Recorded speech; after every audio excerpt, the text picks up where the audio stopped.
अभियान चली 2036 सुधा कुपोषण मुक्त ओडिशा गढ़ापी जो अभियान चली 6 तारीख रे प्रधानमंत्री गोटे विरल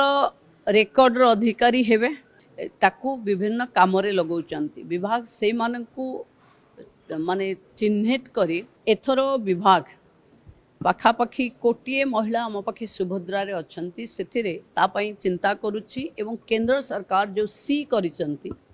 तांकर स्किल को अपस्किल एवं रिस्किल करी सेमानंकु केमती नियुक्ति प्रक्रिया रे थिरे सुभद्रार भौणी माने शामिल हेबे एवं प्रति वर्ष एवं एथिरे जो माने महिलांक पई काम करूचंती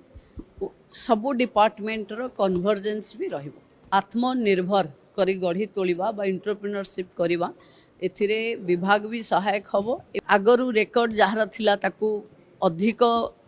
प्रधानमंत्री आगो को जिबे ये 8 तारीख रे प्रधानमंत्री गोटे विरल रेकर्ड अधिकारी हेबे एवं प्रधानमंत्री लोकप्रियता जनकल्याणकारी योजना एवं महिला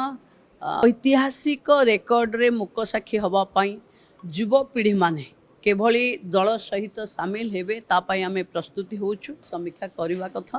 एवं बहुत आमे सबु बेले 3 मास रे थरे ही बसु एथर जेहेतु वर्षपूर्ति अछि ए समय एवं 2036 सुधा कुपोषण मुक्त ओडिशा गढ़ापी जो अभियान चली गोटे थर आत्मसमीक्षा करवा कथा आम कौटी कमी रहीगले कौटी आगू जीवार अच्छी जो जो जिला जमती नवरंगपुर कुपोषण रे सामना को आसूची मयूरभंज आसूची से जिला ट्रीटमेंट तांकू माने डिटेक्ट करवा तांकू चिकित्सा करवा